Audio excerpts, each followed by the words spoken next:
Vanessa Hamilton had it all: wealth, status, and designer clothes. But when her father cuts her off and arranges her marriage to a humble farmer, she's determined to escape. Until she discovers his secret. He's not just a farmer.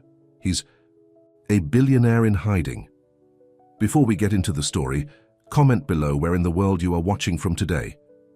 Vanessa Hamilton stood in front of her closet, arms crossed over her designer silk robe. Dozens of dresses with price tags, still attached, hung before her, and yet she had nothing to wear. Tonight was the charity gala her father was hosting, and she needed to look perfect. "Miranda," she called out sharply, and her assistant hurried into the massive walk-in closet. "Call Bloomingdale's. Have them send over their newest collection. Everything in my size." Miranda nodded quickly. "Yes, Ms. Hamilton, but your father mentioned that you already spent your monthly allowance, and it's only the 10th. Vanessa rolled her eyes. "Just put it on my emergency card, the one he froze last month after the yacht party." "Then use the backup card," Vanessa snapped. "I can't be seen in anything from last season. Daddy will understand." Her father, William Hamilton, certainly would not understand. At 65, the self-made real estate mogul had built an empire from nothing. He'd given his only daughter everything money could buy after her mother died when she was 12. But lately, even his patience was wearing thin. 3 hours later, Vanessa descended the grand staircase of the Hamilton mansion in a brand new gown that cost more than what most people earned in a month.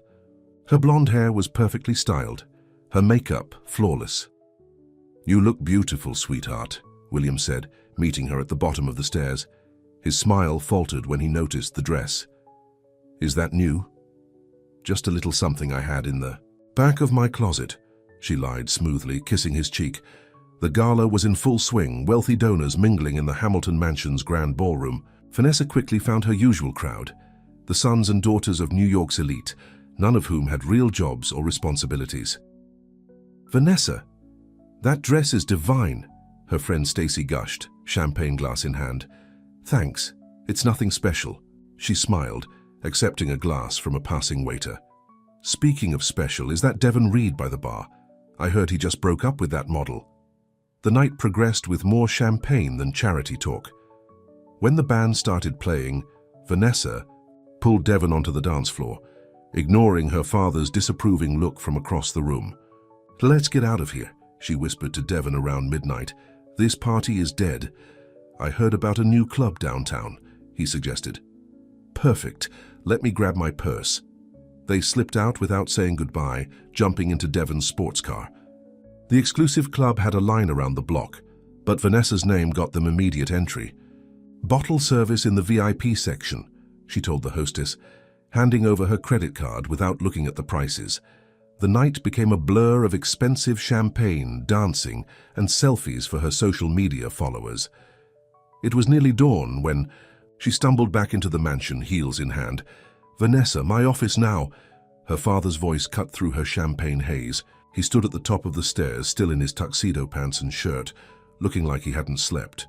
"Daddy, I'm really tired. Can we do this later?" She tried, but his expression told her this wasn't negotiable. In his office, William Hamilton looked older than his years as he sat behind his mahogany desk. $30,000, he said quietly. "That's what you spent last night." Vanessa blinked. "The dress was expensive, but I'm not talking about the dress, though we'll get to that. I'm talking about the club tab. 12 bottles of champagne. For what? To impress people who don't care about you. That's not fair. They're my friends." "Are they? When was the last time you saw any of them unless there was drinking involved?" He sighed, rubbing his temples. "The dress was another $5,000, and you lied to my face about it." "I'll pay you back," she said half-heartedly. "With what money, Vanessa? You're 30 years old with no job, no skills, and apparently no common sense." The words stung more than she expected. "That's not true. I help with your charity events." Showing up is not helping. He stood up, pacing the room. "I've failed you, Vanessa. After your mother died, I thought giving you everything would make up for her absence, but I've created a woman who takes everything for granted." "That's not true," Vanessa protested weakly. "It is true." He stopped pacing and looked her in the eye. "And it ends today. A chill ran down her spine. What does that mean? It means I'm cutting you off. No more credit cards, no more allowance. The car goes back. What? You can't do that! Panic rose in her chest. Where am I supposed to live? What am I supposed to do? I've thought long and hard about this, Vanessa. You need structure, purpose, and most importantly, you need to learn the value of hard work and money. So what, I get a job at a coffee shop? She scoffed. Be realistic. Daddy. I am being realistic, he said calmly. You're getting married. The room seemed to tilt. Married? To who? Noah Miller. The name meant nothing to her. I don't even know who that is. He's the son of an old friend of mine. A hard-working, honest man who owns a farm upstate. A farm? Vanessa felt like she might be sick. This is a joke, right? It's not a joke. Noah is looking for a partner in life, not just business. His father Richard and I made this arrangement last month. You'll be married within the week. No! Vanessa shouted, jumping to her feet. You can't force me to marry some stranger. This isn't the Middle Ages. I'm not forcing you, William said calmly. You have a choice. Get married and learn what real life is about, or be on your own completely. No money, no home, no connections. That's not a choice. That's blackmail. Tears streamed down her face now, ruining her perfect makeup. Call it what you want, but my decision is final. He nodded toward the door. Pack what you can carry yourself. You're meeting Noah tomorrow. The next 24 hours passed in a blur of tears, tantrums, and finally, numb acceptance. None of her friends offered her a place to stay when she called them. Her father remained unmoved by her pleas. She was going to marry a farmer, a nobody from nowhere.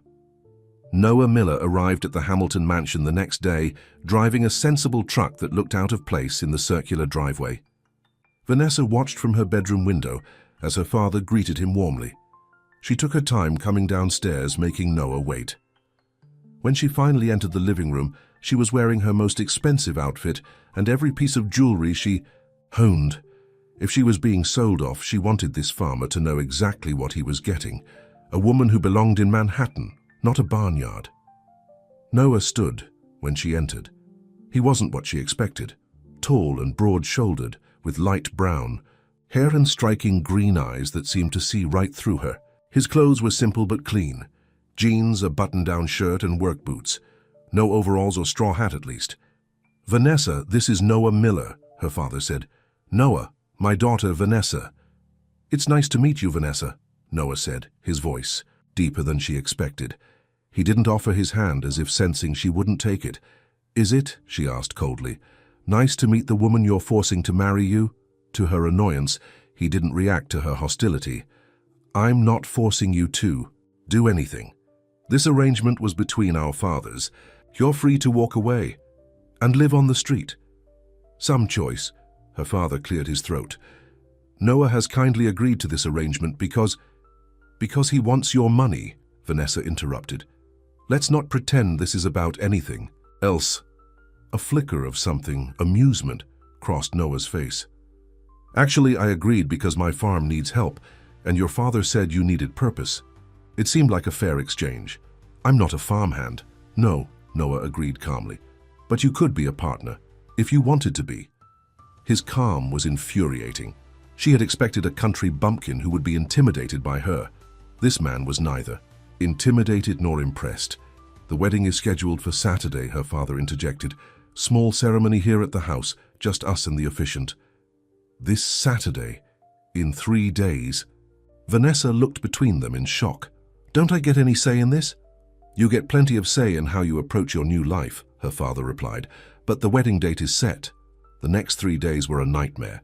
She refused to pick out a dress, so her father had one delivered. She wouldn't discuss the details, so he handled everything.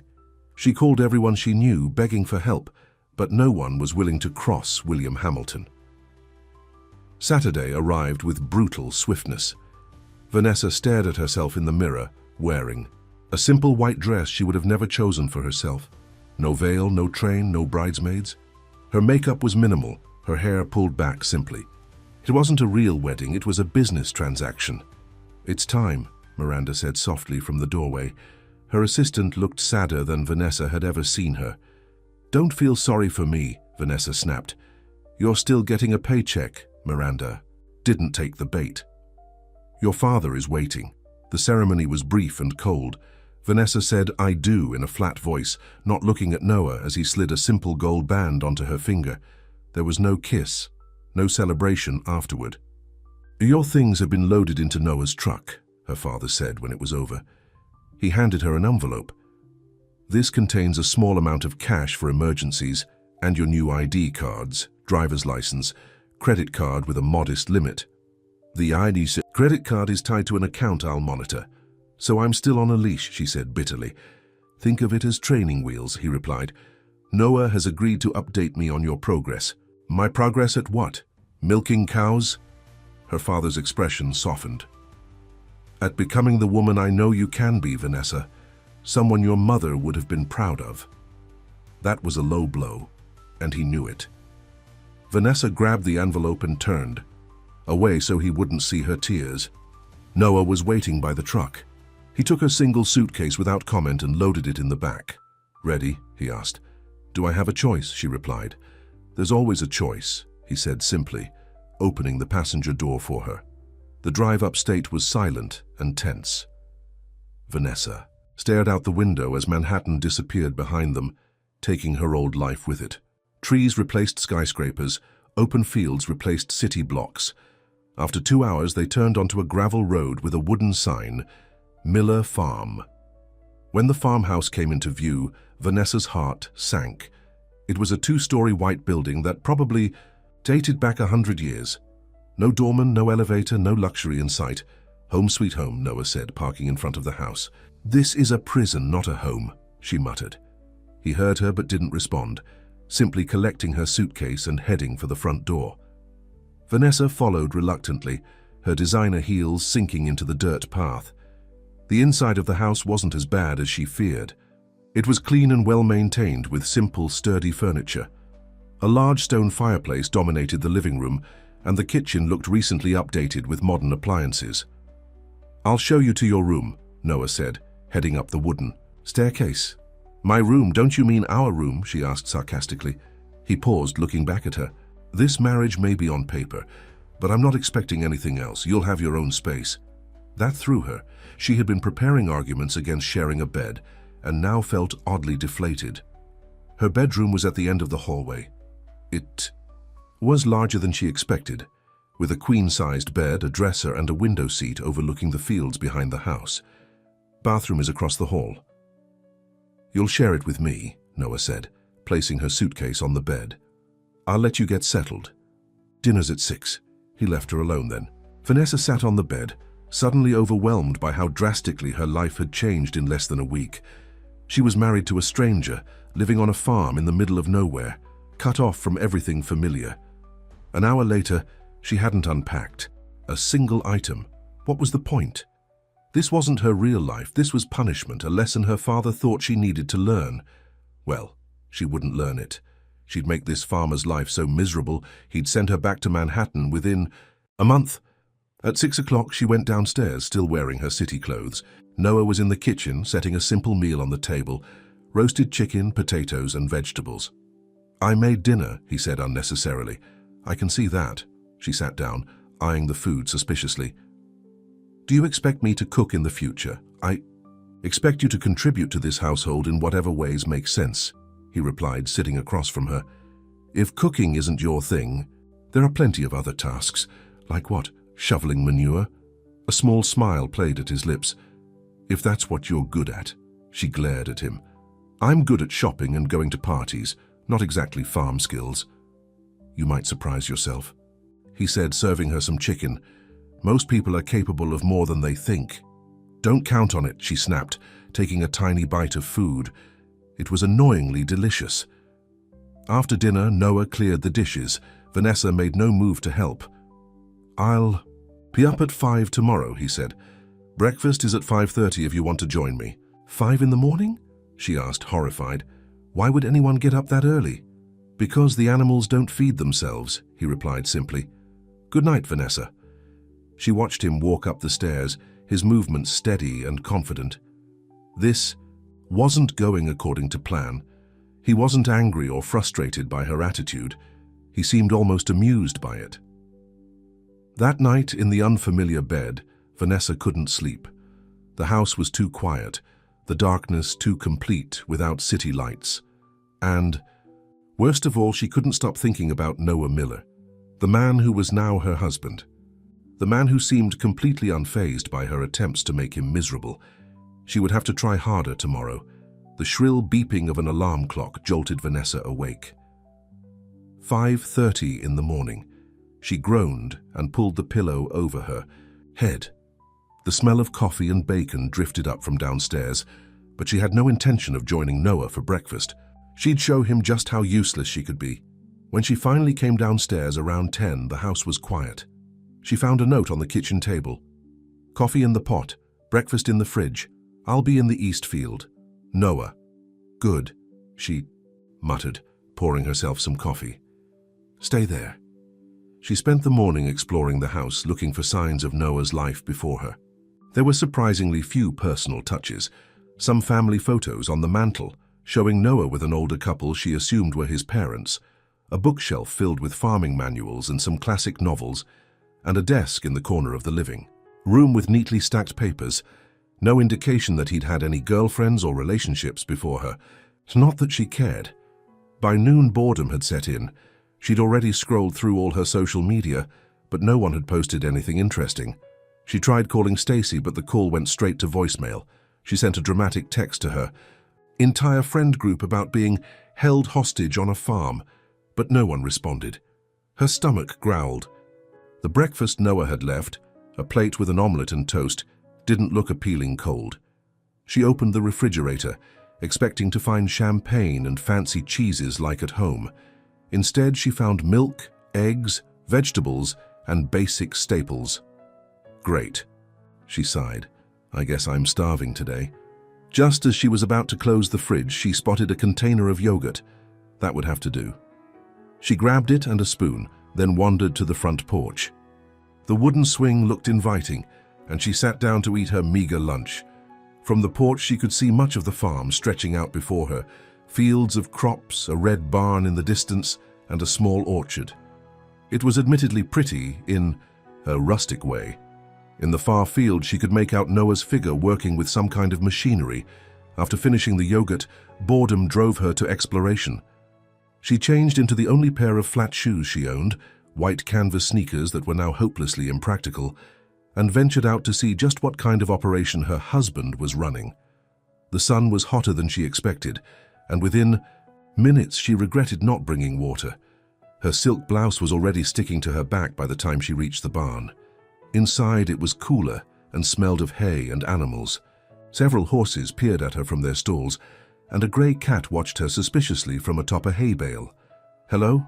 she said awkwardly to the nearest horse, a chestnut with a white blaze. The horse nickered softly and stretched its neck toward her. "I don't have anything for you," she told it, taking a step back. "His name is Thunder." Vanessa jumped at Noah's voice behind her. "You scared me." "Sorry." He didn't look particularly sorry. "I saw you walking over from the field. Thought you might be looking for me." "I was just bored," she said. "Quickly." Noah nodded, wiping his hands on a rag. He was covered in sweat and dirt, his t-shirt clinging to his muscular frame. Vanessa found herself staring and quickly looked away. "Thunder likes apples," Noah said, reaching into a barrel and pulling one out. "Here." He placed the apple in her hand, then guided her arm toward the horse. Thunder's soft lips tickled her palm as he took the treat, making her laugh despite herself. "See?" "Not so scary," Noah said. "I never said I was scared," she responded, defensively. "I've ridden horses before at the country club." "These are working horses, not show ponies," Noah said, patting Thunder's neck. "But they're gentle. I could teach you to ride them properly if you want." The offer hung in the air between them. It was the first time he'd suggested including her in any farm activity. "Maybe," she said non-committally. "What else do you have?" "Here besides horses, chickens for eggs, a small herd of cattle, some beehives at the edge of the property." He studied her face. "Want to see them?" She shrugged. "It's not like I have anything better to do." Noah gave her a tour of the entire farm, explaining the operations as they walked. Despite herself, Vanessa found it somewhat interesting. She'd never thought about where food actually came from before. "So this is what you do all day? Take care of animals and plants?" she asked as they headed back toward the house. "That's part of it," he said. "There's also maintenance, paperwork, planning, selling at the market. A farm is a business." "Not a very glamorous one," she muttered. "Depends on your definition of glamour." He stopped walking, looking out over his fields with obvious pride. "There's something rewarding about growing things with your own hands." Vanessa rolled her eyes. "If you say so." "I do say so." He turned to face her. "Dinner's at 6. Your turn to cook." Her mouth fell open. "I don't cook." "Then I guess tonight's a good night to learn." With that, he turned and walked back toward the field, leaving her sputtering in indignation. By 5:30, Vanessa was in a full panic. She'd looked through every cabinet and drawer in the kitchen, hoping to find something easy like microwave dinners. No such luck. Everything was raw ingredients that required actual cooking. When Noah came in from his work, she was sitting at the kitchen table, arms crossed. "I told you I don't cook," she said defiantly. He looked around the kitchen, noting the distinct lack of dinner preparation. "So I see. We could order takeout," she suggested. Noah laughed, genuinely amused. "From where? The nearest restaurant is 20 miles away." "Then what are we supposed to eat?" "Well," he said calmly, moving to the sink to wash his hands, "we have two options. You can watch me cook tonight and learn for tomorrow, or we can cook together right now." "That's not fair. You can't expect me to know how to do this." "I don't expect you to know," he said, pulling vegetables from the refrigerator. "I expect you to try." Something in his tone, not angry but firm, made her reluctantly stand up. "Fine, what do I do?" "Wash your hands, then wash these vegetables."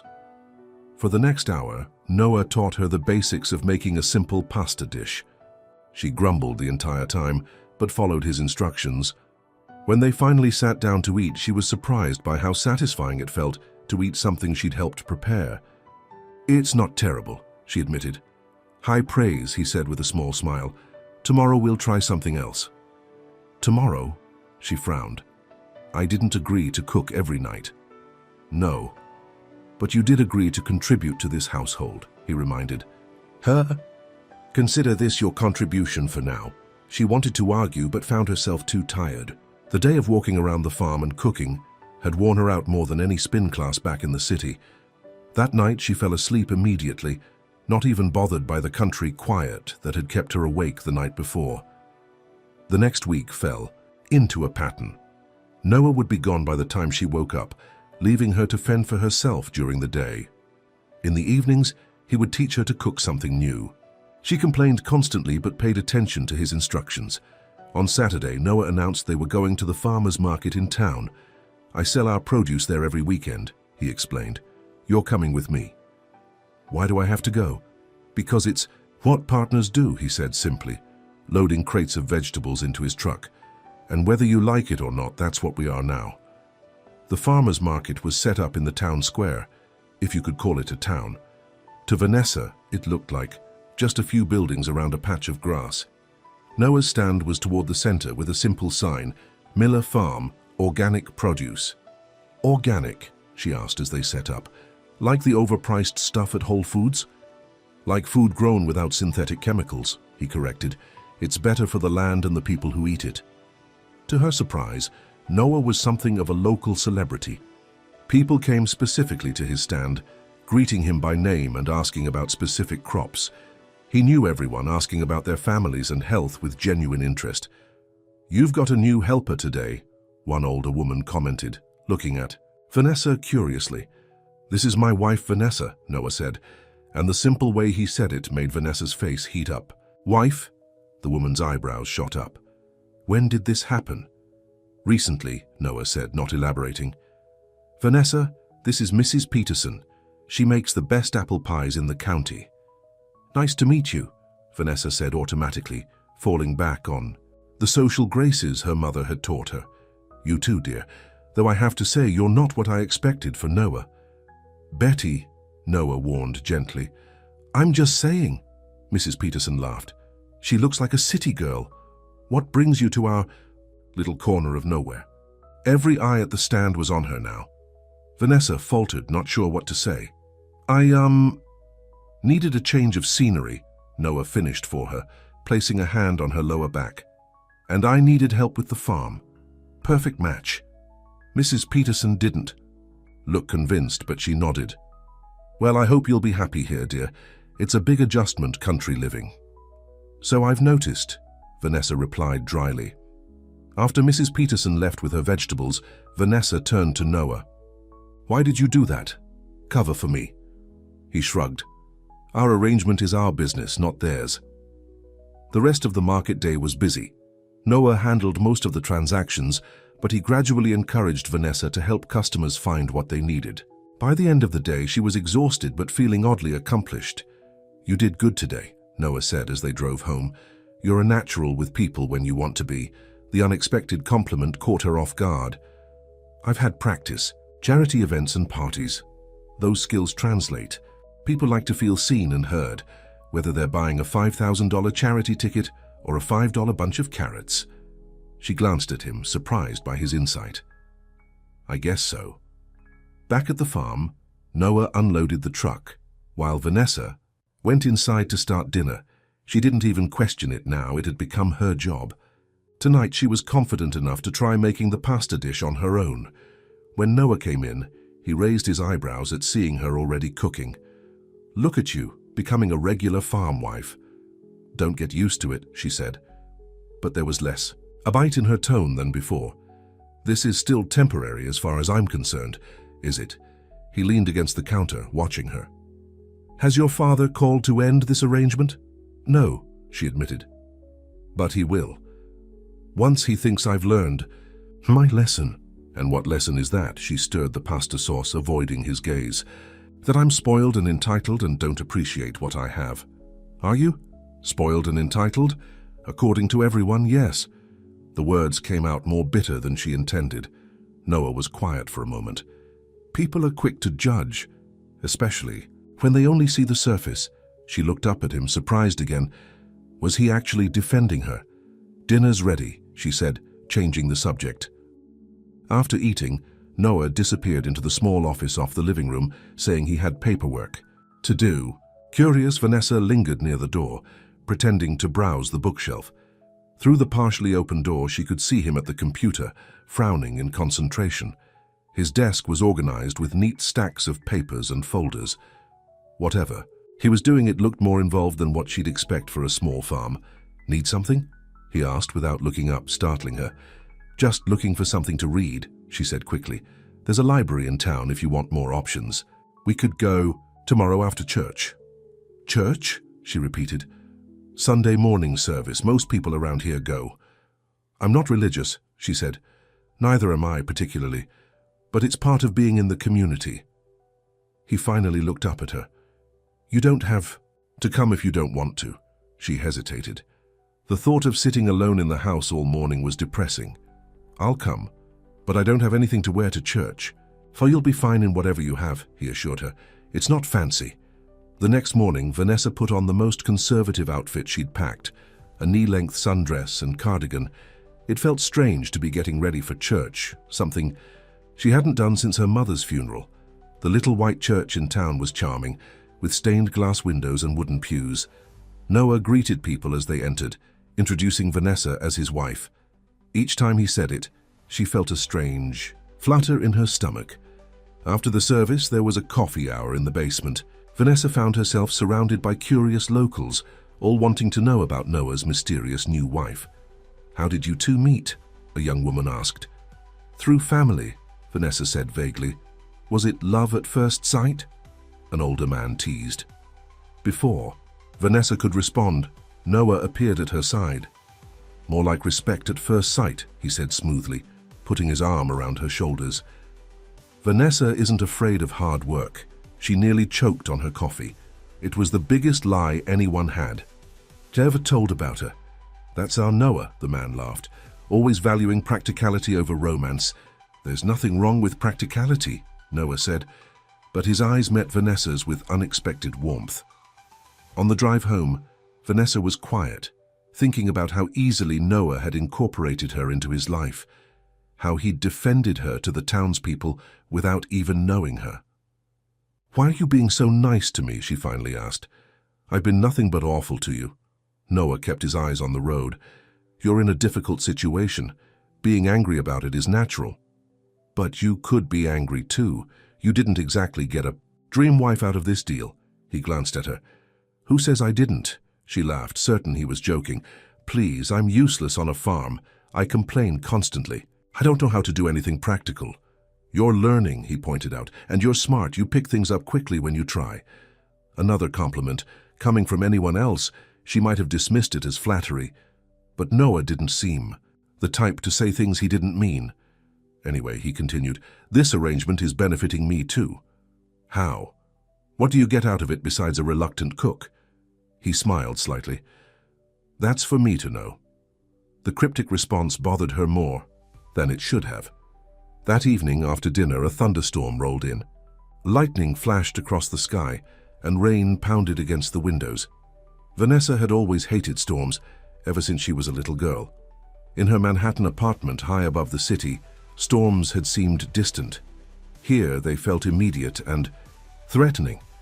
She was curled up on the sofa, pretending to read a book, but actually counting seconds between lightning and thunder, when Noah entered the living room. "Storm's getting closer," he commented, moving to check that the windows were securely closed. "I noticed," she said tightly. A particularly loud crack of thunder made her jump. Noah looked at her with concern. "Are you afraid of storms?" "No," she lied. "I just don't like them." He sat in the armchair across from her. "When I was a kid, my mom would make hot chocolate during thunderstorms. Said it made the scary things less scary." "I'm not scared," she insisted. "Of course not. But I'm making some anyway." In the kitchen, she heard him moving around, opening cabinets and the refrigerator. A few minutes later, he returned with 2 mugs of hot chocolate, topped with whipped cream. "Here," he said, handing her one. "Careful, it's hot." The rich aroma of chocolate filled her senses. It wasn't the fancy imported hot chocolate her father's chef made, but somehow it smelled better. "Thank you," she said quietly, taking a sip. It was delicious. They sat in comfortable silence, drinking their hot chocolate as the storm raged outside. When another thundercrack made her flinch, Noah pretended not to notice. "Tell me about your mother," he said instead. "Your father mentioned she passed away when you were young." Vanessa stared into her mug. "She died when I was 12. Cancer." "I'm sorry." "Everyone says that. Doesn't make it less true." He paused. "My mom died 3 years ago. Dad followed 6 months later. Heart attack." "Is that when you took over the farm?" she asked, genuinely curious. He nodded. "Though I'd been working it with them for years before that." "You never wanted to do anything else?" "I did other things," he said vaguely. "But this was always home." Vanessa thought about her own home, the Manhattan penthouse where she'd grown up. It had never felt as much like a home as this farmhouse did after just a week. "I miss my dad," she admitted suddenly, "even though I'm mad at him for forcing me into this." "You could call him," Noah suggested, "and say what? That he was right? That I needed to be taught a lesson? That you're okay? That's all parents really want to know." She considered this. Maybe next week. The storm was moving away now, the thunder more distant. Vanessa felt herself relaxing, the hot chocolate and conversation having done their work. "I should get to bed," she said, standing up. "Thank you for the hot chocolate." "Anytime," Noah replied. Upstairs, as she was changing into her pajamas, Vanessa noticed water dripping from the ceiling in the corner of her room. She touched the wall and found it damp. "Great," she muttered, grabbing a towel from the bathroom to place under the drip. She'd have to tell Noah in the morning. But as she was arranging the towel, she noticed something strange. The dripping water had loosened a piece of wallpaper, revealing what looked like a wall safe behind it. Curious, she peeled the paper back further. It was definitely a safe with a keypad lock. What would Noah need a hidden safe for? Farm documents. She tried to replace the wallpaper, but it wouldn't stick properly anymore. Noah would know she'd seen it. She'd have to tell him about the leak anyway, but as she got into bed, her mind kept returning to the safe. What could be inside that needed to be hidden away? And why did Noah Miller, simple farmer, need a secret safe in his bedroom wall? For the first time since arriving at the farm, Vanessa found herself genuinely curious about her husband. There was more to Noah Miller than met the eye, and she was determined to find out what it was. The next morning, Vanessa woke early, her mind still on the hidden safe in her bedroom wall. She'd tossed and turned all night, imagining what could be inside. Farm deeds, family heirlooms, or something more mysterious? When she went downstairs, Noah was already at the kitchen table, drinking coffee and reading something on his tablet. "Good morning," he said, looking up with surprise. "You're up early." "There's a leak in my room," she said directly. "Water came through the ceiling during the storm." Noah frowned. "I'll take a look after breakfast. Bad enough to need a bucket." "I put a towel down." She hesitated, then added, "The water loosened some wallpaper. There's a safe behind it." If she expected him to look alarmed or guilty, she was disappointed. Noah merely nodded. "Old house, old secrets. The previous owners put in a few safes. I've never bothered with them." "You don't use it?" "No need." He stood up, putting his mug in the sink. "I'll check the roof first, then the damage in your room." His casual dismissal of the safe was almost annoying. Either he was telling the truth, or he was an excellent liar. After breakfast, Noah climbed onto the roof while Vanessa watched from the yard. He moved with confidence, locating the damaged section quickly. "Just a few loose shingles," he called down. "I'll fix it now." She watched him work, noticing the ease with which he handled tools. His movements were efficient, practiced. For a man who claimed to be just a farmer, he seemed to have a wide range of skills. When he came down to check the bedroom, Vanessa followed him upstairs. The towel she'd placed had soaked through, but the dripping had stopped. "The wall will need to dry out before I can repair the paper," Noah said, examining the exposed safe. "This is one of 3 in the house, I think. Previous owner was paranoid about burglars. Do you know the combinations?" she asked, trying to sound casual. "Nope." He ran his hand over the keypad. "Never needed to know." If you're curious, though, most of these old safes have default codes that never got changed. Usually the year the house was built, 1924. Vanessa filed that information away for later. "I'll get a dehumidifier from the barn," Noah continued. "Should help dry things out faster." As he left the room, Vanessa stared at the keypad. 19224. Would it really be that simple? But Noah returned too quickly for her to try, and she spent the rest of the day helping him with various repair tasks around the farm. To her surprise, she found herself actually enjoying the physical work. There was something satisfying about fixing things with your own hands. That evening, they sat on the porch after dinner, watching fireflies emerge in the twilight. Noah had poured them each a glass of homemade lemonade. "You handled the repairs well today," he commented. "You're stronger than you look." Vanessa smiled despite herself. "Are you saying I look weak?"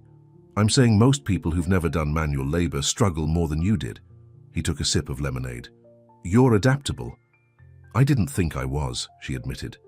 "Back in the city, I hated when my routine was disrupted. The city has its own routines, different but just as rigid in some ways." She looked at him curiously. "You sound like you know the city." Noah shrugged.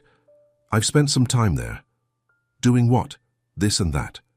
He stood up, effectively ending the conversation. "Early day tomorrow. We're harvesting the north field." Vanessa frowned as he went inside. Noah had a way of deflecting personal questions that was beginning to frustrate her. Every time she thought she was getting closer to understanding him, he pulled away. That night, unable to sleep, she finally decided to satisfy her curiosity. She waited until the house was completely quiet, then crept across the hall to check if Noah was truly asleep. His door was ajar and she could hear his deep, even breathing. Back in her room, she approached the safe, heart pounding. She pressed the buttons slowly. 1924. To her shock, there was a soft beep and the safe door clicked open.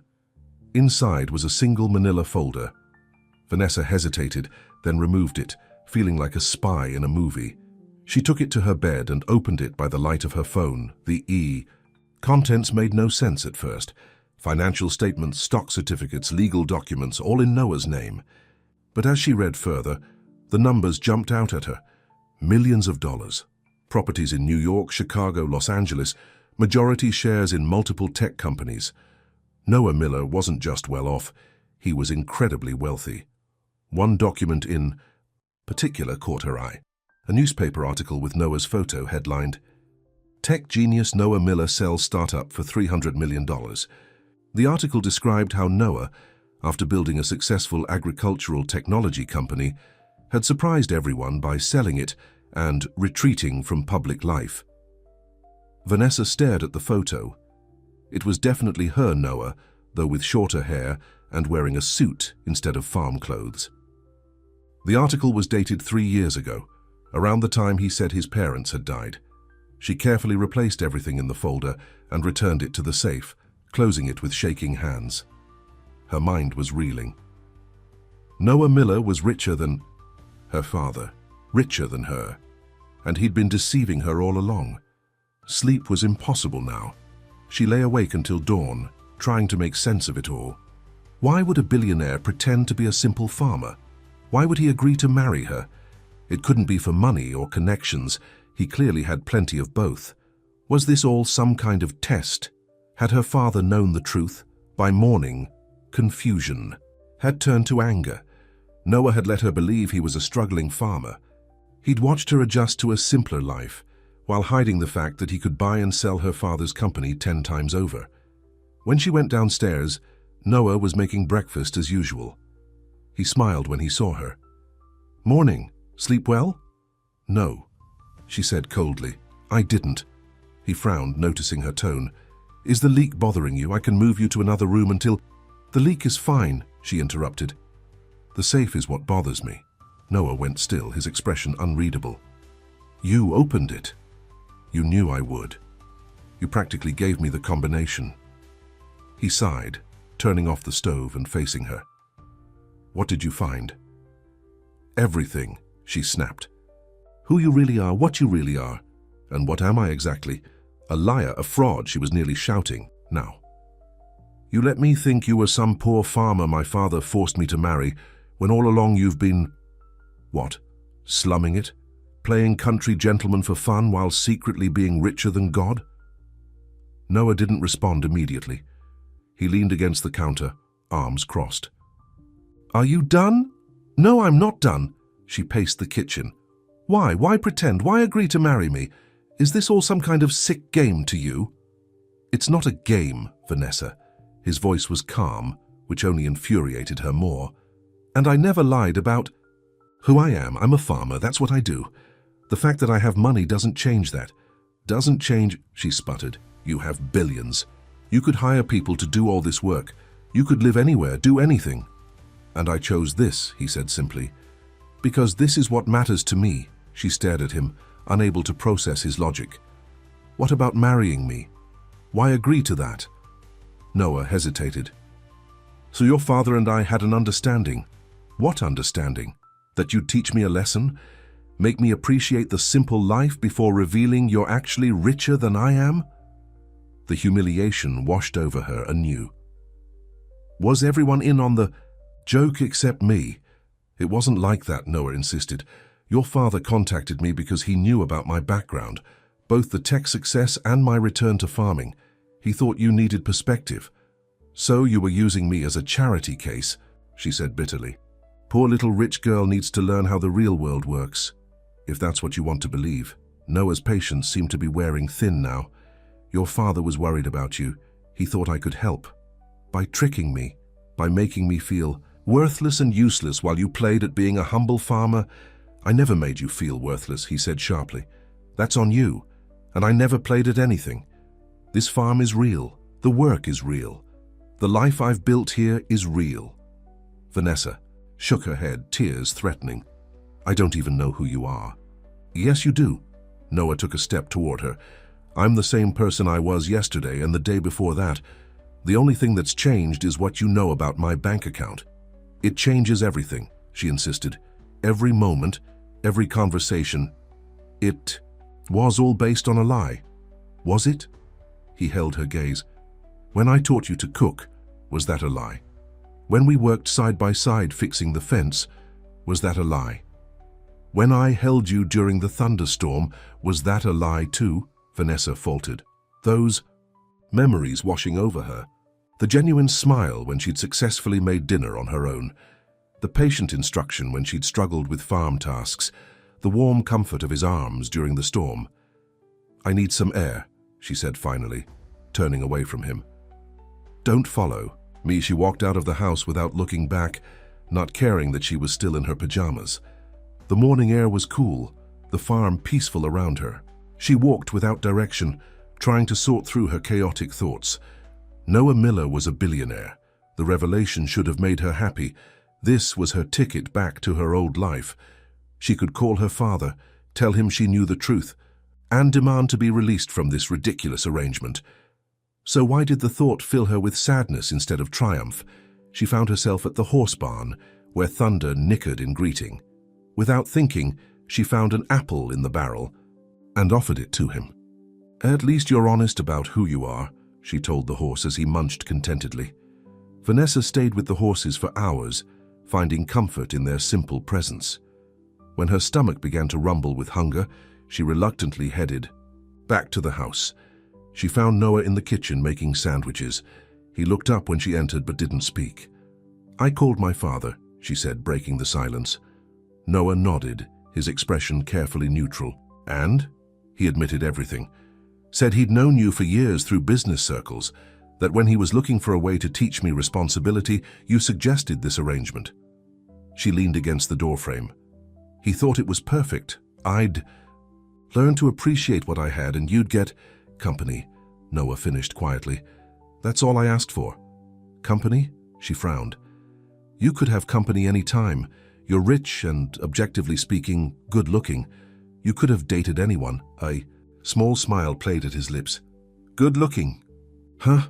Don't change the subject, she snapped, though her cheeks warmed. Why me? Why this whole setup? Noah sighed, setting down the knife he'd been using. After my parents died, I threw myself into work, built a company, made a fortune, lived the high life in New York, but it was empty. When I sold the company, I came back here, to my family's farm, to the place where I'd been happiest. He gestured around them. This isn't a hobby or a game. This is my real life, but it was lonely. He met her eyes. When your father approached me about his wayward daughter, I saw someone who might benefit from the same lessons I learned. And selfishly, I saw a chance to have someone here with me. So you did trick me, she said, but the accusation had less heat now. I withheld information, he corrected. I wanted you to see me, the real me, not my bank account, just like I wanted to see the real you, not the spoiled socialite your father described. The honesty in his expression made her chest tighten. And what did you see? Someone smart, adaptable, stronger than she knows. His voice softened. Someone worth knowing. Vanessa swallowed hard. I'm still angry with you. I know. And with my father. Understandable. And I'm not staying here now that I know the truth. The words came out automatically, but even as she said them, she wasn't sure they were true. Noah nodded slowly. That's your choice. The arrangement was always meant to be temporary. Was it? She challenged. We're legally married, Noah, with an annulment clause that can be triggered any time by either party. He pushed a plate with a sandwich toward her. Your father made sure of that. Her father had thought of everything, it seemed. So I can just leave, go back to my old life, if that's what you want. Noah's voice was neutral, but something flickered in his eyes. Disappointment, regret. Vanessa took the sandwich, but didn't eat. I need to think. Take all the time you need. He moved past her toward the door. I'll be in the North Field if you need me. After he left, Vanessa sat alone at the kitchen table, the sandwich untouched before her. She could leave, go back to Manhattan, to her friends, her shopping, her parties, back to the life she'd always known, but would it be the same? Would she be the same? The phone rang, interrupting her thoughts. She answered automatically. Miller, residence. "Vanessa, it's Alice from church. Is Noah there?" "He's in the field," Vanessa replied. "Can I help you?" "Oh, thank goodness," someone answered. "We need help at the community center. The storm damaged the roof and water's coming in near the children's area. We're trying to get everything moved before the books are ruined." "I'll tell." "Noah, right away," Vanessa promised. "Thank you, dear. Any help would be appreciated. We're all hands on deck right now." After hanging up, Vanessa hesitated only briefly before heading to the north field. She found Noah driving a tractor, harvesting. "Wheat, Noah!" she called, waving to get his attention. He stopped the machine and jumped down. "What's wrong?" Alice called. "The community center roof is leaking over the children's library. They need help moving books." Without hesitation, Noah nodded. "I'll get the truck." "I'm coming with you," Vanessa said firmly. He looked surprised, but didn't argue. 20 minutes later, they pulled up to the small community center in town. Inside was controlled chaos, volunteers forming bucket brigades, while others frantically moved books and furniture away from the spreading water. "Noah!" "Thank goodness," Alice exclaimed when she saw them. "We need strong arms for the bookshelves." "On it," Noah said, immediately joining a group of men trying to move a heavy wooden bookcase. Vanessa stood awkwardly for a moment until a young woman thrust a stack of children's books into her arms. "These need to go to the dry area in the back room." For the next several hours, Vanessa worked alongside the townspeople, moving books, mopping floors, and eventually helping to serve sandwiches to the tired volunteers. No one questioned her presence or treated her as an outsider. She was Noah's wife, and that was enough for them. As the crisis got under control, Vanessa found herself in the back room, organizing boxes of rescued books. Noah appeared in the doorway, his shirt damp with sweat and rainwater. "Taking a break?" he asked, "just catching my breath." She looked around at the boxes. "I've never done anything like this before." "Emergency response?" "Community service," she clarified. "Helping people I barely know for no reason, except that they need it." Noah leaned against the doorframe. "How does it feel?" "Good," she admitted, surprised by her own answer. "Like I'm actually useful for once." "You are useful," he said simply, "when you choose to be." Their eyes met, and something shifted between them. For the first time, Vanessa felt like they were seeing each other clearly. No pretenses, no false assumptions. "Noah," Alice called from down the hall, breaking the moment. "Phone call for you." "Be right there," he called back, then turned to Vanessa. "We'll be here another hour or so. Still want to stay?" She nodded. "I'll help finish up." By the time they returned to the farm, it was nearly dark. They were both exhausted, but Vanessa felt a strange contentment she'd never experienced before. "I'll make dinner," Noah said as they entered the house. "Something simple." "I can help," Vanessa offered, following him to the kitchen. They worked side by side, preparing a meal of grilled cheese sandwiches and tomato soup, comfort food for a tiring day. The domesticity of it all struck Vanessa suddenly. This could be her life. Not the one she'd planned, not the one she'd been raised for, but perhaps the one she needed. Over dinner, Noah told her more about the farm's operations, talking openly for the first time about how he balanced his wealth with his desire for a simpler life. "I use the money to support sustainable farming initiatives," he explained, "helping other small farmers adopt better practices, funding agricultural research." "So you're secretly saving the world while pretending to be a humble farmer?" she teased. He smiled, surprising her with a full, genuine grin that transformed his face. "Someone has to." After dinner, they sat on the porch again, looking at the stars. The night was clear, the storm long past. "I called my father again this afternoon," Vanessa said quietly. "Before we went to the community center." Noah turned to look at her. "And?" "I told him I knew everything. About you. About the arrangement." She wrapped her arms around herself against the evening chill. "He said it was my choice now, that I could come home anytime." "What did you tell him?" "That I needed more time." She met Noah's gaze. "I'm still angry about being manipulated, about being treated like a child who needed to be taught a lesson." "That's fair," he acknowledged. "But I'm also grateful," she continued. "These past weeks and they've changed me. Or maybe they've just shown me who I could be if I tried." Noah was silent, waiting for her to continue. I don't know what I want yet, she admitted, but I know I'm not ready to go back to my old life. Not yet. You can stay as long as you want, he said softly. No pressure, no expectations. Even, though we're technically married, she asked with a small smile. Especially because we're technically married, he returned her smile.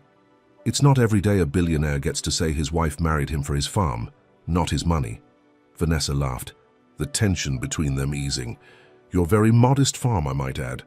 Hey now, he protested. 200 acres isn't that modest. It is when you could buy half the state if you wanted to. They chuckled together, the conversation flowing more naturally than it ever had before. As the evening grew later, Vanessa found herself fighting. Yawns. We should get some sleep, Noah said, noticing her fatigue. It's been a long day. They went upstairs together, pausing in the hallway between their rooms. For a moment, neither spoke. Good night, Vanessa, Noah said finally. Good night, Noah. As she turned toward her room, Noah added, For what it's worth, I'm glad you know the truth now. Secrets don't make for a good start to any relationship, even an arranged one. No, they don't, she agreed. But honesty might. His smile was the last thing she saw before closing her door. The next morning, Vanessa woke to the sound of a car in the driveway. She looked out her window and froze at the sight of her father's luxury SUV. William Hamilton stepped out, looking up at the farmhouse with a critical eye. He hadn't told her he was coming. She dressed quickly and hurried downstairs, but Noah had already opened the front door. William, she heard him say, this is a surprise. Noah. Her father's voice was clipped. I think it's time we discuss the situation with my daughter. Vanessa stepped into the doorway beside Noah. Dad? What are you doing here? William Hamilton looked at his daughter with a mixture of concern and determination. I've come to take you home, Vanessa. This experiment has gone on long enough. Noah stiffened beside her but said nothing. What are you talking about? Vanessa asked. I told you I needed more time. And I've given you time, her father replied. But this charade has served its purpose. You've learned your lesson, and now it's time to return to real life.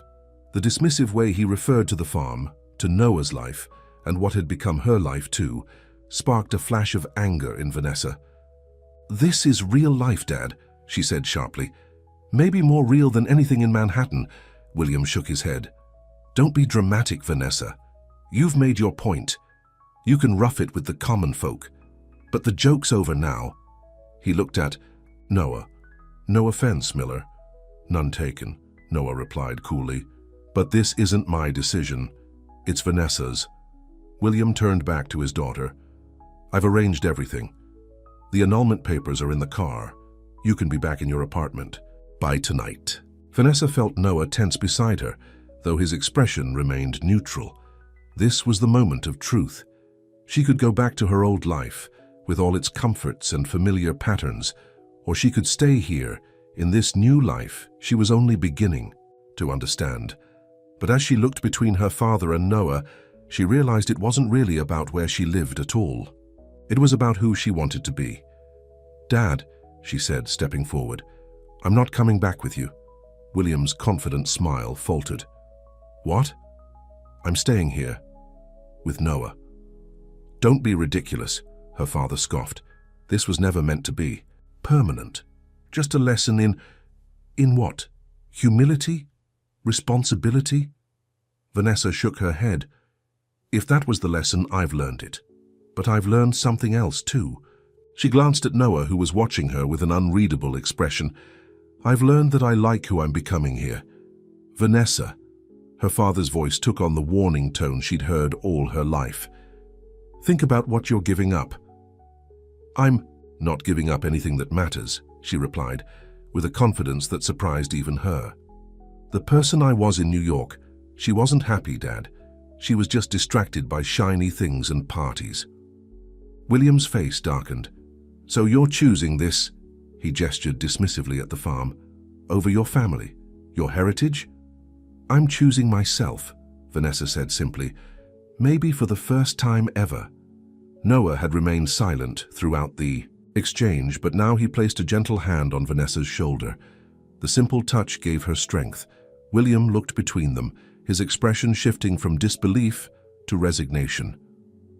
"You're making a mistake," he said finally. "But it's a mistake to make." He turned to go back to his car, then paused. "When you come to your senses, call me." They watched in silence as he drove away, dust from the gravel road swirling behind his expensive SUV. "You didn't have to do that," Noah said quietly, once the car was out of sight.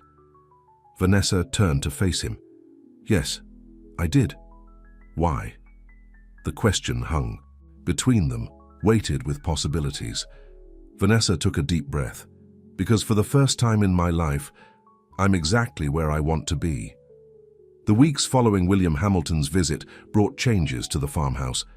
After Vanessa chose to stay, something shifted between her and Noah. The pretense was gone, replaced by a tentative friendship that deepened with each passing day. Noah began teaching Vanessa more about running the farm, not just the chores, but the business side as well. She was surprised to discover she had a knack for organization and planning. "You should handle the farmers' market sales," Noah suggested one evening as they reviewed the week's figures at the kitchen table. "You're better with people than I am." "I doubt that," Vanessa said, though she was pleased by the compliment.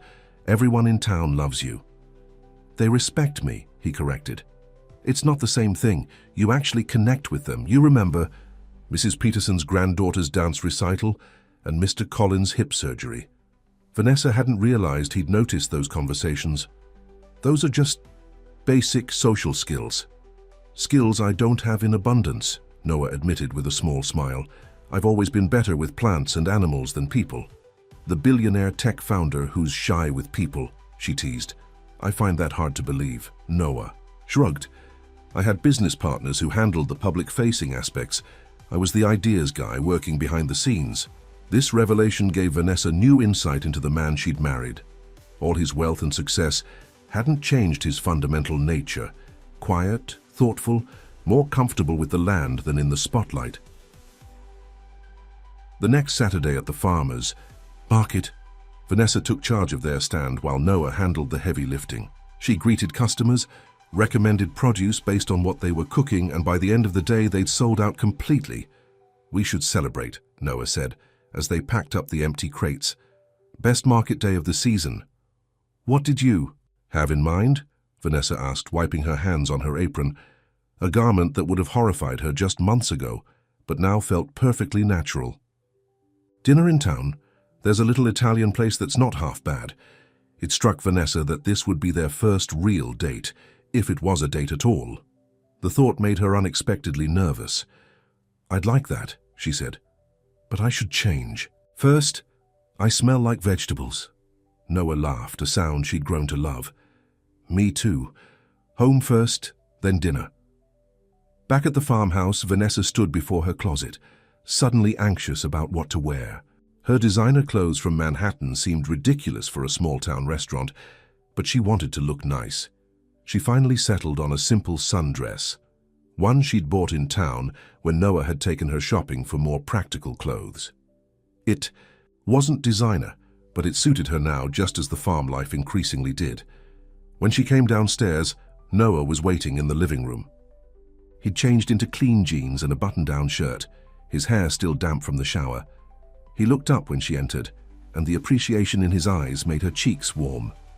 "You look beautiful," he said simply. "Thank you." She smiled. "You clean up pretty well yourself, Farmer Miller."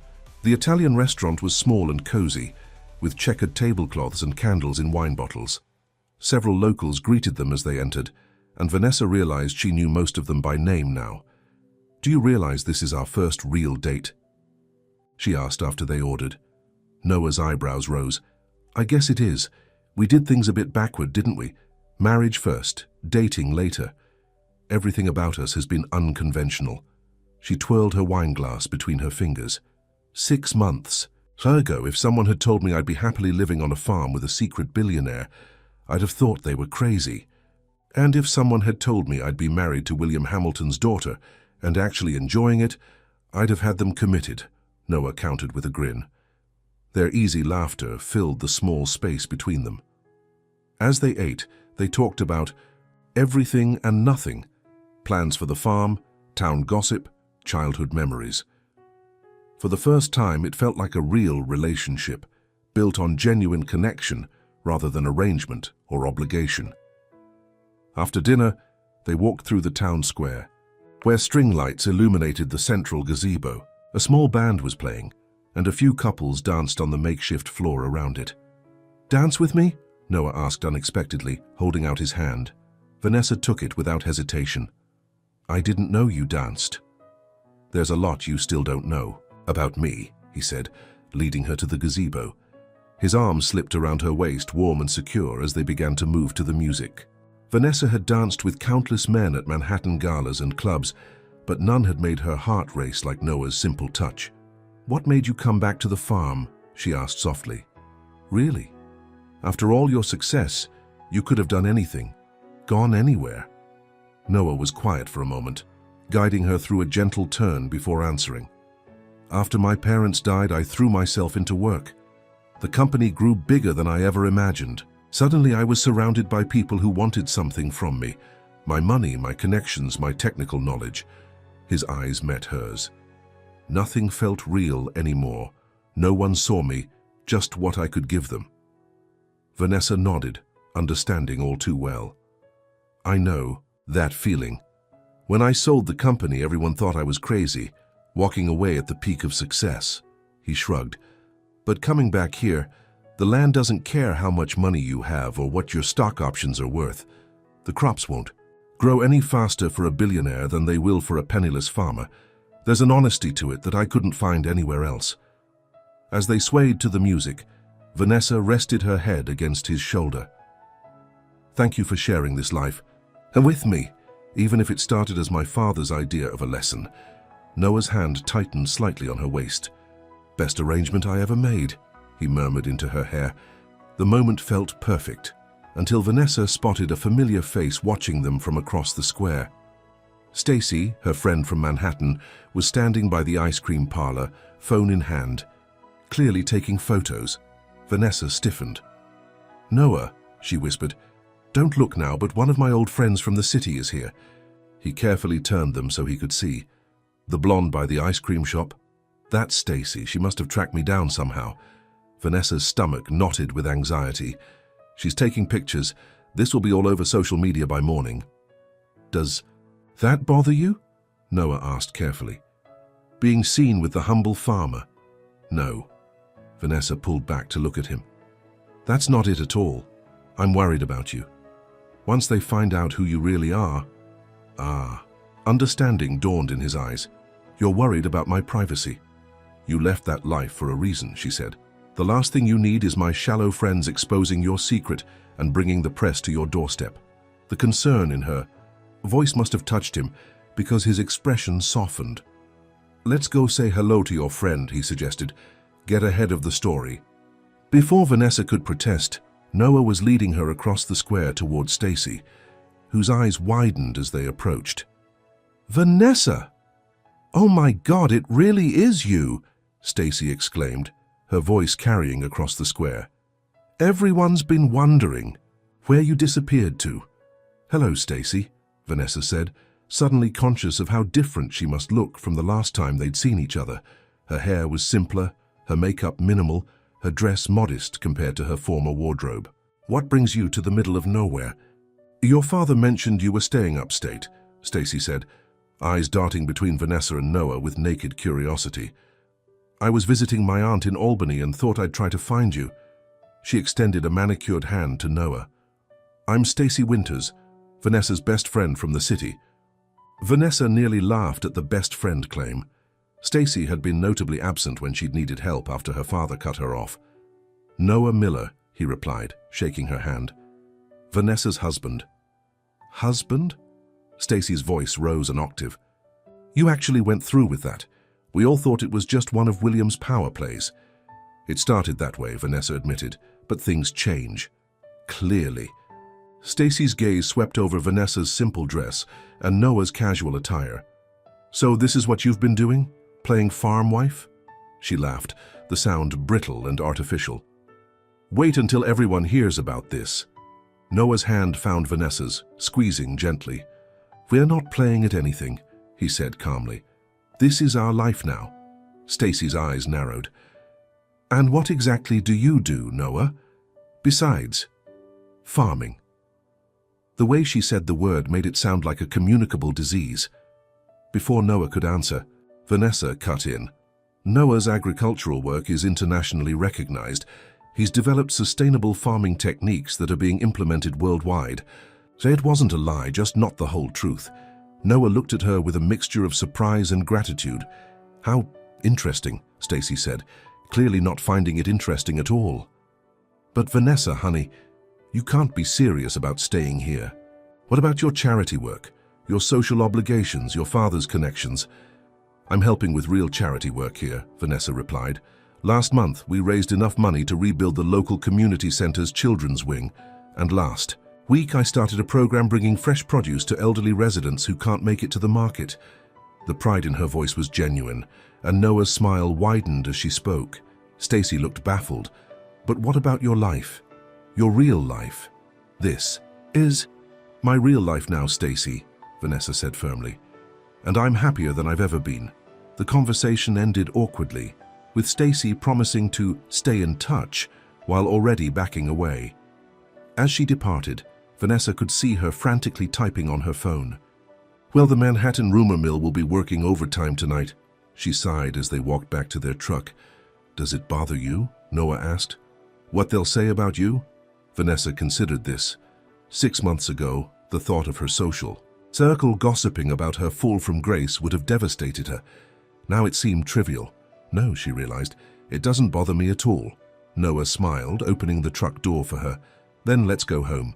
True to Vanessa's prediction, by the next morning, her phone was flooded with messages from former friends and acquaintances, all fishing for details about her bizarre country marriage.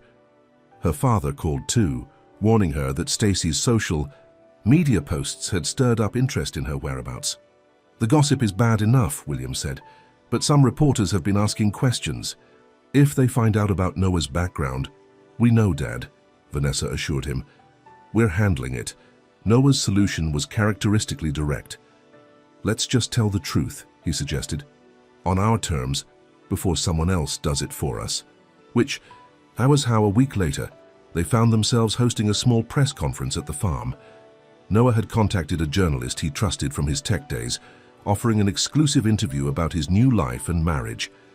As cameras set up in their living room, Vanessa felt a flutter of nerves. Are you sure about this? She asked Noah. Once it's out there, you can't take it back. I'm not hiding anymore, he said simply. I'm proud of what we've built here, together. The interview went better than Vanessa had expected. The journalist seemed genuinely interested in Noah's transition from tech billionaire to sustainable farmer, and in Vanessa's journey from socialite to farm partner. So, Mrs. Miller, the journalist asked, when you first came here, did you know about your husband's background? No, Vanessa laughed. I thought he was just a farmer. I was less than gracious about it. She hated everything about it, Noah added with a grin. The early mornings, the physical work, the lack of delivery services. But something changed, the journalist prompted. Vanessa looked at Noah, her heart full. Everything changed. I changed. I discovered there's more to life than parties and shopping. I found purpose here. And what about you, Mr. Miller? What did you find? Noah reached for Vanessa's hand. I found a partner, someone who sees me for who I am, not what I'm worth. The article that came out the following week was thoughtful and respectful. Tech billionaire trades Silicon Valley for Silo Valley, read the headline with the subtitle, and the Manhattan heiress who joined him. Rather than sensationalizing their story, the piece focused on their work with sustainable agriculture and community development. The response was overwhelmingly positive, with inquiries coming in from other communities wanting to implement similar programs. We've become a story people want to believe in, Noah observed as they read through the messages one evening. The billionaire who walked away from it all, the socialite who found meaning in simplicity. Is that really so hard to believe? Vanessa asked.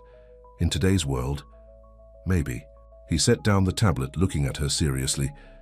Are you really happy here, Vanessa?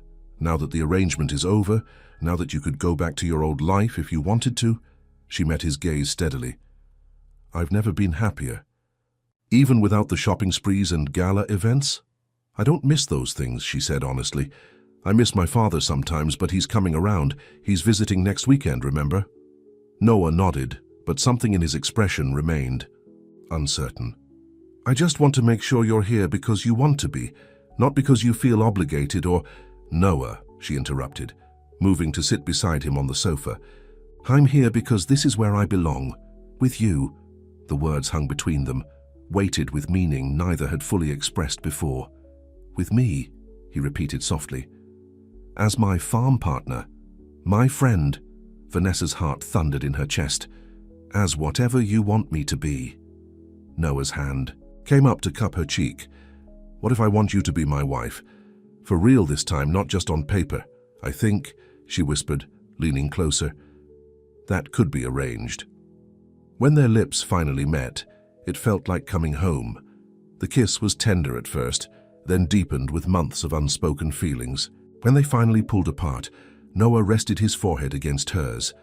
I love you, Vanessa Hamilton Miller, he said softly. I think I have since you stormed into the horse barn that first week, determined to hate everything about this place, she laughed, tears of happiness threatening. I love you too, Noah Miller, secret billionaire and humble farmer, all wrapped into one infuriatingly patient man. That night, Vanessa moved her things into Noah's bedroom, the arrangement of separate rooms finally abandoned. As they lay together in the darkness, his arms around her, she marveled at the journey that had brought her here. Do you ever miss your old life? She asked, tracing patterns on his chest. The excitement, the recognition being at the cutting edge of technology. Noah considered this. Sometimes I miss the problem solving, the innovation, but I don't miss the pressure or the politics. He kissed the top of her head. And I'm still innovating, just in a different field, literally. She groaned at the pun, making him chuckle. What about you? He asked. Do you miss your old life? No, she said without hesitation. I thought I would, but I don't. That life was all surface, no substance. I was drowning in stuff, but starving for meaning. She propped herself up to look at him. You gave me that, a chance to find out who I really am. And who are you, Vanessa Miller? She smiled at the name, her name, now in heart as well as on paper. I am a woman who knows the value of hard work, community, and love. A woman who can milk a cow, run a farmer's market stand, and organize a community fundraiser. She kissed him lightly. A woman who fell in love with a farmer who turned out to be so much more than he appeared. We both did, Noah said softly. Found someone who was more than they appeared. The next morning they woke together for the first time. Noah's alarm went off at 5 as usual, but instead of getting up immediately, he pulled Vanessa closer. 5 more minutes, he murmured against her hair. The farm can wait. She snuggled into his warmth. The animals might disagree. Let them complain, he said, making her laugh. This is more important. As the sun began to rise, casting golden light through the bedroom window, Vanessa found herself thinking about how drastically her life had changed in just a few months. From a spoiled socialite to a farmer's wife. A real wife now, not just in name. What are you thinking about? Noah asked, noticing her contemplative expression. About how sometimes the things we think we want aren't what we need, she replied. And sometimes the things we never knew we wanted turn out to be everything. Noah smiled, kissing her softly. Like falling in love with the person you were arranged to marry. Exactly like that. She returned his kiss, then reluctantly pulled away. Now we really should get up. Those cows won't milk themselves. Actually, Noah said with a mischievous smile, I've been working on an automated milking system. They might just milk themselves after all. Noah Miller. Vanessa playfully swatted his arm. You and your hidden talents. Their laughter filled the room as they got up to start their day together, no longer bound by arrangement or obligation, but by choice and love. 6 months later, Vanessa stood on the porch of the farmhouse, watching as cars pulled into the freshly graveled driveway. The farm had been transformed for the day, with white tents set up in the east field, flowers from their own garden decorating every surface, and strings of lights hung from the trees. Nervous? Noah asked, coming up behind her and wrapping his arms around her waist. A little, she admitted. It's the first time many of these people will see the farm, see us, in person. Today was their official wedding celebration, a renewal of vows, really, since they were already legally married. But this time it was their choice, their declaration of love before friends and family. "They'll love it," Noah assured her, "just like I love you." The first car to arrive was her father's. William Hamilton stepped out, looking less out of place in his casual suit than Vanessa would have expected. He had visited several times over the past months, gradually warming to the idea of his daughter's new life. "The place looks wonderful," he said as he embraced Vanessa. "You've done an amazing job." "We did," she corrected, including Noah in her smile. "It was a team effort." William nodded, extending his hand to Noah. "You were right," he said, surprising them both. "About everything. She needed this. Maybe I did too." "I'm just glad it worked out," Noah replied, shaking his hand. More guests arrived. Noah's business associates and friends from his tech days, Vanessa's few genuine friends from the city, and many of the townspeople who had become like family to them both. The ceremony was simple and heartfelt. Under an arch of wildflowers, with Thunder and the other horses watching curiously from the nearby pasture, Vanessa and Noah spoke vows they had written themselves. "When I came here, I was lost," Vanessa said, tears glistening in her eyes. "I thought I knew exactly who I was and what I wanted, but I was wrong. You saw something in me that I couldn't see myself. Strength, purpose, the capacity for genuine happiness." She squeezed his hands. "You gave me the greatest gift possible, the chance to become who I was meant to be." Noah's voice was steady, but full of emotion as he responded. "You brought life and light to this farm and to my heart. What started as an arrangement became the most authentic relationship I've ever known." He smiled. "You make me better, Vanessa, happier, more whole." As they sealed their vows with a kiss, applause and cheers erupted from their guests. Even the horses seemed to approve, Thunder nickering softly in the background. The celebration lasted well into the evening. Under the stars and string lights, Noah pulled Vanessa onto the makeshift dance floor for their first dance as a true couple. "Happy?" he asked, holding her close. "Completely," she assured him. "And you?" "I have everything I need right here," he said, his eyes reflecting the lights above them. "The farm, the community we're building, and most importantly, you." As they swayed to the music, Vanessa caught sight of her father watching them, a genuine smile on his face. Nearby, Mrs. Peterson was chatting animatedly with one of Noah's tech friends. Different worlds colliding, finding common ground. Just like she and Noah had done. "You know," she said thoughtfully, "most people spend their lives trying to get richer, acquire more, climb higher. And we found happiness by doing the opposite," Noah finished for her. "Well, not entirely opposite. In your case," she teased, "secret billionaire, remember?" He laughed. "The money was never the point. Finding purpose was, finding love was." He twirled her gently. "Finding you was." As the night grew later, they slipped away from the celebration, walking hand in hand to the top of the hill that overlooked the entire farm. Below them, their guests continued dancing and laughing in the warm glow of the lights. "It's beautiful," Vanessa said, taking in the scene. "All of it." "Yes, it is," Noah agreed, but he wasn't looking at the farm. He was looking at her. Under the vast canopy of stars, Vanessa thought about the journey that had brought her here. From riches to rags to a different kind of riches altogether. The wealth of meaningful work, community connection, and true love. Her father had been right about one thing.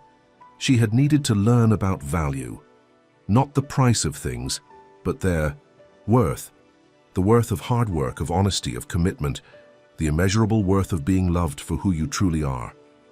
"What are you thinking about?" Noah asked, wrapping an arm around her shoulders. Vanessa leaned into him, perfectly content, about how sometimes the things that seem like the worst punishment turn out to be the greatest blessing. "Like being forced to marry a poor farmer?" he teased. "Exactly like that," she agreed, smiling up at him, "even if he turned out to be not so poor after all." Noah kissed her under the starlight, the farm stretching out below them like a promise of all the years to come. Years of working side by side, building something meaningful together, loving each other through whatever life might bring. It wasn't the life Vanessa had planned, but it was infinitely better than anything she could have imagined.